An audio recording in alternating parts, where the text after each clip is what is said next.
இப்போ நம்ம சூப்பராக சாம்பார் ரெடி ஆகிடுச்சு. மேலே கொஞ்சம் கொத்தமல்லி தூவிக்கலாம். அவ்வளோதான். பாரம்பரிய உணவு பிரியர்கள் அனைவருக்கும் வணக்கம். நீங்கள் பார்த்துட்டு இருக்கிறது ஃபுட்டி தமிழா சேனல். நான் உங்கள் உமா முருகேசன். இன்றைக்கி நம்ம இந்த வீடியோவில் என்ன செய்ய போகிறோன்னு பார்த்தீங்கன்னா, இன்ஸ்டன்ட் சாம்பார் பொடி, இன்ஸ்டன்ட் சாம்பார் பவுடர். நம்ம சேனலில் சாம்பார் பொடி ஏற்கனவே அப்லோட் பண்ணியிருக்கோம். சாம்பார் பொடி, ரசப்பொடி, கறி மசாலா பொடி, குழம்பு மசாலா பொடி, இந்த மாதிரி நிறைய வெரைட்டி ஆஃப் நம்ம பொடி வகைகள் அப்லோட் பண்ணியிருக்கோம். ஆனால் இந்த இன்ஸ்டன்ட் சாம்பார் பொடி நம்ம பருப்பு சேர்க்காம வெறும் வெங்காயம் தக்காளி வதக்கி அது கூட இந்த பொடியை போட்டு தண்ணி ஊற்றி நம்ம மூடி வச்சோம்னா சாம்பார் ரெடி ஆகும். அந்த மாதிரி ஒரு இன்ஸ்டன்ட் பொடியை நம்ம எப்படி செய்கிறது, அதுக்கு என்னென்ன பொருட்கள் தேவை, என்னென்ன அளவுகள் தேவை வீடியோவில் சொல்லியிருக்கேன். வீடியோவை கடைசி வரைக்கும் பாருங்கள். ஃபுட்டி தமிழா சேனலுக்கு சப்ஸ்கிரைப் பண்ணினா சப்ஸ்கிரைப் பண்ணிக்கோங்க. இதனுடைய ஸ்மால் குவான்டிட்டி ரெசிபி தமிழா சேனல் அப்லோட் பண்ணியிருக்கோம். அதோட லிங்க் கீழே கொடுத்துருக்கேன், போய் செக் பண்ணி பாருங்கள். வாங்க வீடியோக்குள்ளே போகலாம். வீட்டு முறையில் தயாரிக்கப்பட்ட அனைத்து மசாலா பொருட்களும் ஃபுட்டி தமிழா சேனல் மூலமாக நானே என் கைப்பட வறுத்து தரமாகவும் சுவையாகவும் நான் கொடுத்துட்ருக்கிறேன். இது சாம்பார் பொடி, ரசப்பொடி உட்பட 10 வகையான மசாலா பொடிகள் நான் கொடுத்துட்ருக்கிறேன். இது தேவைப்படுறவங்க கீழே இருக்க காண்டாக்ட் நம்பருக்கு வாட்ஸ்அப் பண்ணுங்கள். ஆல் ஓவர் இந்தியா நம்ம கொரியர் மூலமாக அனுப்பி வைக்க முடியும். இன்ஸ்டன்ட் சாம்பார் பொடி செய்ய தேவையான பொருட்கள்: துவரம்பருப்பு 1 கிலோ, கடலைப்பருப்பு 70 கிராம், வெள்ளை உளுத்தம்பருப்பு 70 கிராம், கொத்தமல்லி 150 கிராம், வரமிளகாய் 175 கிராம், சீரகம் 70 கிராம், மிளகு 40 கிராம், வெந்தயம் 35 கிராம், 1 கப்பு கருவேப்பிள்ளை, 150 கிராம் புளி, 250 கிராம் உப்பு, 70 கிராம் பெருங்காயம், 50 கிராம் மஞ்சள். இன்ஸ்டன்ட் சாம்பார் பவுடர் நம்ம செய்யறதுக்கு நம்ம எடுத்து வச்சுருக்க துவரம்பருப்பு வறுத்துக்கலாம்.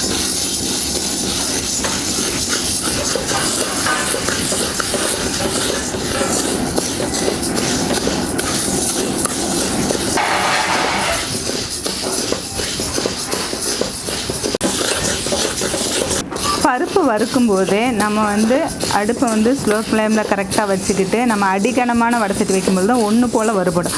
ரொம்ப ஹையில் வச்சிட்டோம்னா ரொம்ப சீக்கிரமாக கருகிடும். அது கசப்பு தன்மை வரும். அதனால் நீங்கள் ஸ்லோ ஃப்ளேமில் வச்சு பொறுமையாக வறுத்தெடுக்கணும்.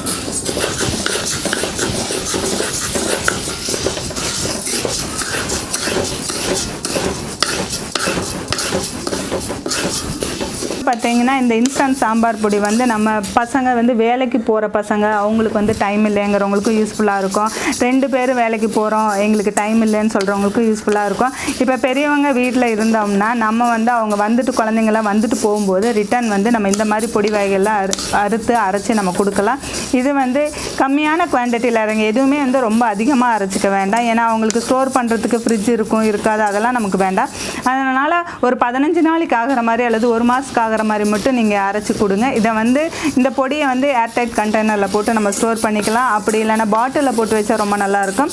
இதை எப்படி சாம்பார் வைக்கிறதுங்கிறது நான் இந்த வீடியோலேயே நான் காமிக்கிறேன்.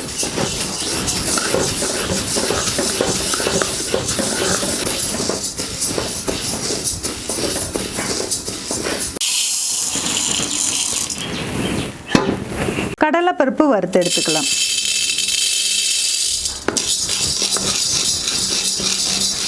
கடலைப்பருப்பு கூடவே வெள்ளை உளுந்து சேர்த்து வறுத்துக்கலாம்.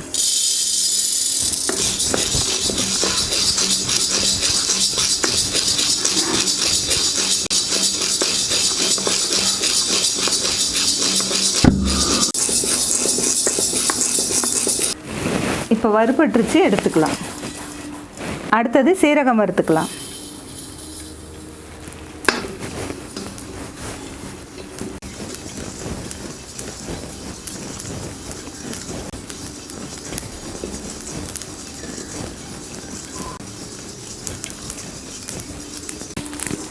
சீரகம் வறுபட்டுருச்சு, எடுத்துக்கலாம். அடுத்தது மல்லி வறுத்துக்கலாம்.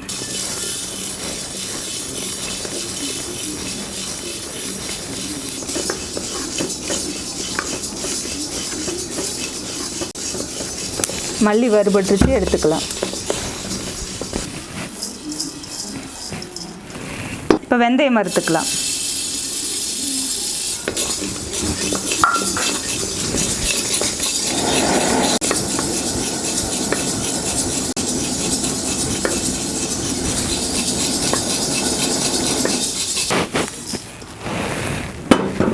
அடுத்தது மிளகு வறுத்துக்கலாம்.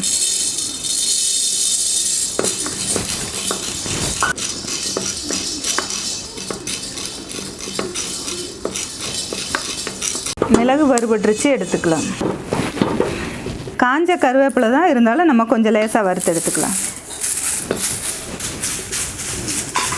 கருவேப்பிலை வறுபட்டுருச்சு எடுத்துக்கலாம்.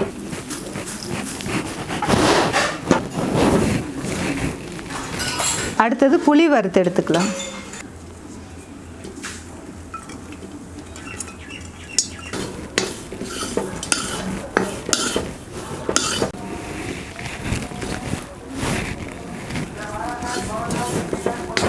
புளி வந்து வறுபட்டுருச்சு, நம்ம எடுத்துக்கலாம். அடுத்தது உப்பு வறுத்துக்கலாம். உப்பு கூடவே நம்ம வரமிளகாயும் சேர்த்து வறுத்துக்கலாம்.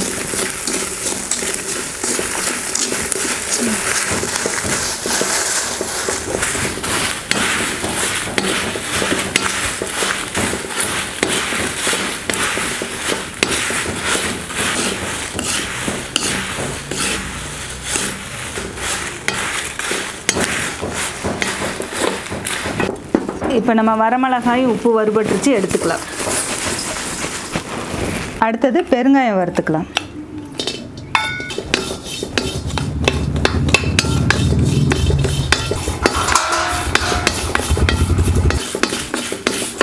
பெருங்காயம் வறுபட்டுருச்சு எடுத்துக்கலாம்.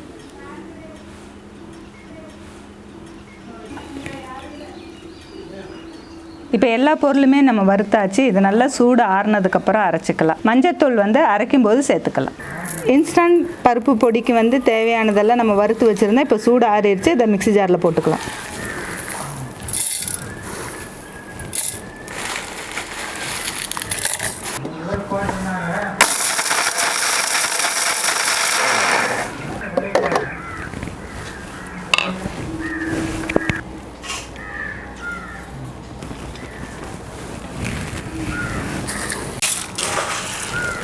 எல்லாத்தையுமே கலந்து தான் போடணும். நம்ம ஒன்றும் பருப்பு மட்டும் அல்லது அப்படிலாம் போடக்கூடாது. மிளகாய், புளி இது எல்லாத்தையுமே கலந்து போட்டோம்னா தான் எல்லாமே கலந்து அரைக்கும்.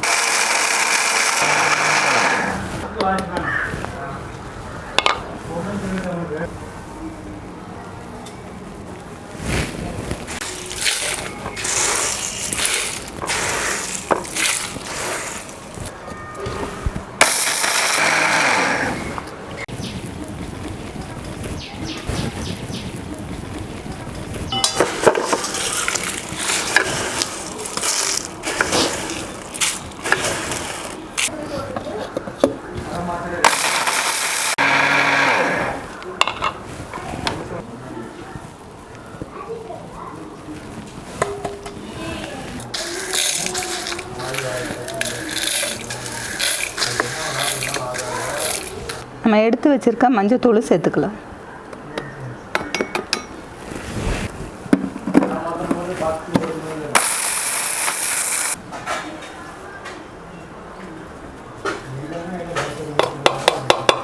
இது எல்லாமே நல்லா எல்லாமே கலந்துக்கலாம்.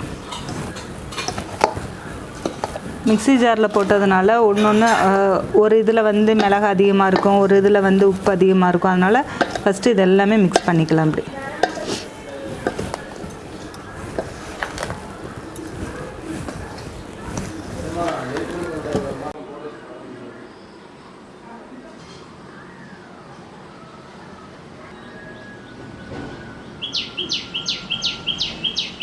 இப்போ நம்ம இன்ஸ்டன்ட் சாம்பார் பொடி ரெடி பண்ணியாச்சு. இந்த சாம்பார் பொடியை வச்சு நம்ம சாம்பார் வைக்க போகிறோம்.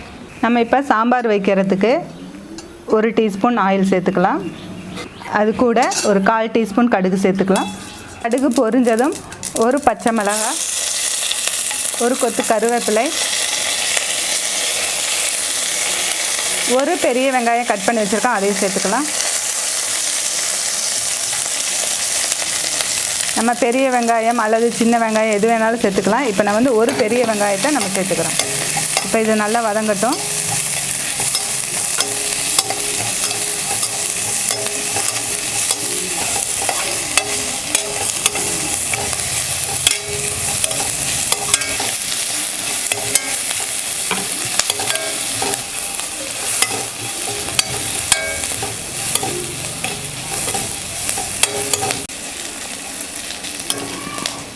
நம்ம இந்த வதங்கிறது வெங்காயத்து கூட 2 சின்ன தக்காளி கட் பண்ணி வச்சுருக்கோம், அதையும் சேர்த்துக்கலாம்.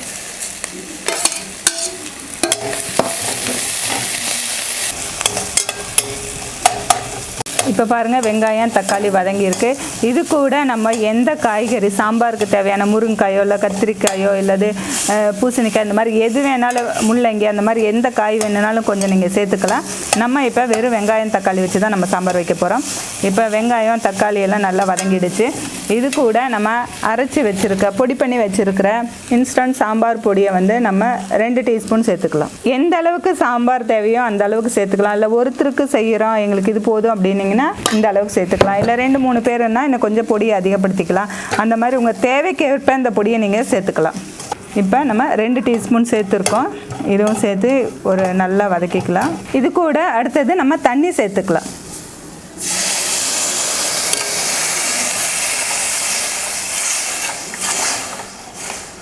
இப்போ பாருங்கள் கொஞ்சம் தண்ணியாகவே இருக்கட்டும், ஏன்னா இந்த பருப்பு வேகும்போது கொஞ்சம் திக்காகும், அதனால் இந்த அளவுக்கு தண்ணி சேர்த்துக்கலாம்.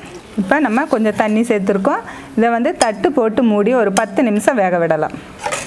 இதில் வந்து நம்ம சாம்பார் பொடி, மஞ்சள் பொடி, உப்பு, புளி எதுவுமே நீங்கள் சேர்த்த வேண்டாம். வெறும் வெங்காயம் தக்காளி பச்சை மிளகாய் வேணும்னா நீங்கள் சேர்த்துக்கலாம். கருவேப்பிலை கொத்தமல்லி தழை அவ்வளோதான். அதை போட்டு இந்த ஒரு பொடியை போட்டு தண்ணி ஊற்றினோம்னா கொஞ்சம் ஒரு 10 நிமிஷம் கொதிக்க வச்சு இறக்கணும்னா சாம்பார் சூப்பரான சாம்பார் வந்து ரெடி ஆயிரும். இப்போ நம்ம மூடி வச்சு 10 நிமிஷம் ஆயிடுச்சு. இப்போ பார்க்கலாம். இப்போ பாருங்கள் சாம்பார் சூப்பராக ரெடி ஆயிருக்கு.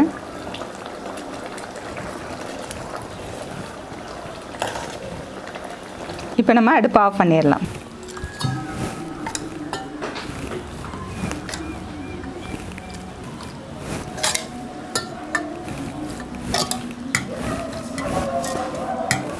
இப்போ நம்ம சூப்பராக சாம்பார் ரெடி ஆகிடுச்சு. மேலே கொஞ்சம் கொத்தமல்லி தூவிக்கலாம்.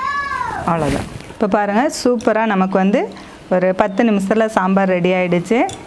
ஒரு தனியாக ஒருத்தர் இருக்காங்க, எனக்கு சமைக்கவே தெரியாது, சாப்பாடு மட்டும்தான் வைக்க தெரியும், எப்படி ஒன்று செய்யுங்க இப்படி ஒன்று கொடுங்கன்னு எனக்கு கேட்டதுனால நான் உடனே வந்து இதை யோசித்து இதை பண்ணியிருக்கேன்.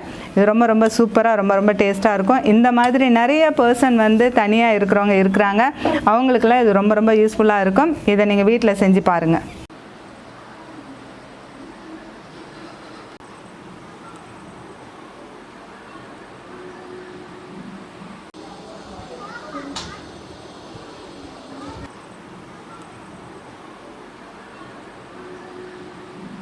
இப்போ நம்ம இன்ஸ்டன்ட் சாம்பார் பொடி, இன்ஸ்டன்ட் சாம்பார் பவுடர் வந்து நம்ம வீட்லேயே ரொம்ப ஈஸியாக நம்ம செஞ்சு முடிச்சாச்சு. இந்த வீடியோ பிடிச்சிருந்தா லைக் பண்ணுங்கள், ஷேர் பண்ணுங்கள். வீடியோ பற்றின கருத்துக்களை கமெண்ட் செக்ஷனில் கமெண்ட் பண்ணுங்கள். ஃபுட்டி தமிழா சேனலுக்கு சப்ஸ்கிரைப் பண்ணலைன்னா சப்ஸ்கிரைப் பண்ணிக்கோங்க. இதனுடைய ஸ்மால் குவான்டிட்டி ரெசிபி தமிழா சேனல் அப்லோட் பண்ணியிருக்கோம். அதனுடைய லிங்க் கீழே கொடுத்துருக்க போய் செக் பண்ணி பாருங்கள்.